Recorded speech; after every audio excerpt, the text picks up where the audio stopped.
کسی صاحب نے پوچھا کہ ایمان کی تعریف کیا ہے؟ جواب سماعت فرمائیے۔ امام قرطبی علیہ رحمہ تفسیر قرطبی پہلی جلد صفحہ نمبر 147 پر فرماتے ہیں کہ ایمان لغت میں تصدیق کرنے یعنی سچا ماننے کو کہتے ہیں۔ مفسر شہیر حکیم الامت مفتی احمد یار خان نعیمی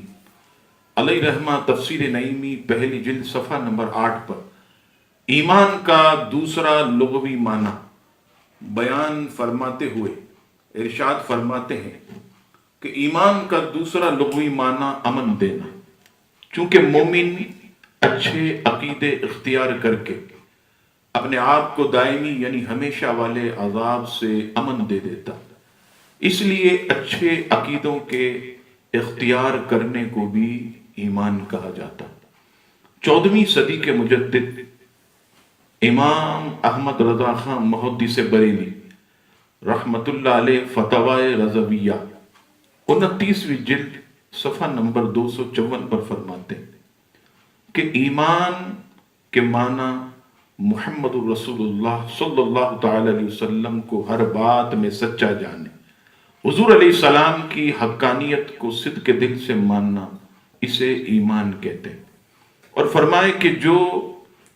اقرار کرنے والا ہو ان تمام چیزوں کا، ہم اسے مسلمان جانیں گے، جبکہ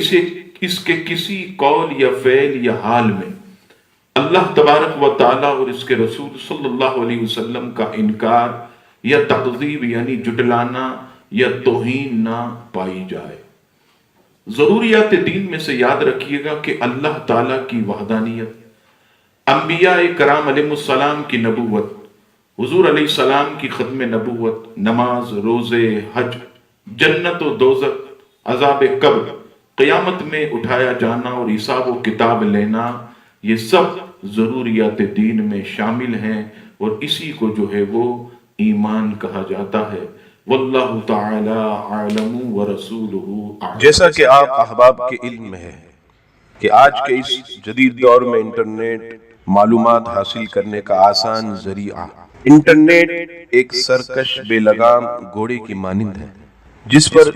جو چاہے جیسی چاہے معلومات ڈال سکتا ہے، چاہے اس سے کروڑوں لوگوں کی دل آزاری ہوتی ہو۔ لیکن صہیونی طاقتوں نے فریڈم آف اسپیچ کے نام سے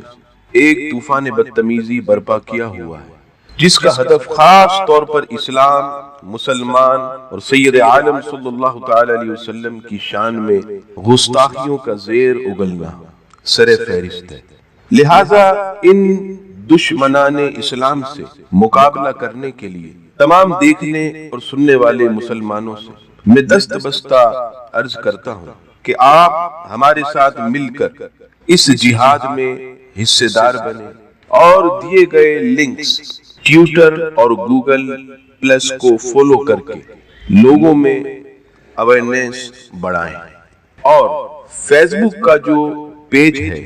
مولانا شہزاد ترابی، اس پر اپنے ریویو دیں اور پیج کو لائک اینڈ شیئر کریں اور پوسٹ کو لوگوں تک پہنچائیں، اور یوٹیوب کے چینل شہزاد ترابی کو سبسکرائب کریں اور لوگوں میں اللہ تبارک و تعالیٰ کی رضا کی خاطر دین کا پیغام ویڈیو کے ذریعے عام کریں۔ اللہ تبارک و تعالیٰ ہم سب کا حامی و ناصر ہو، آمین۔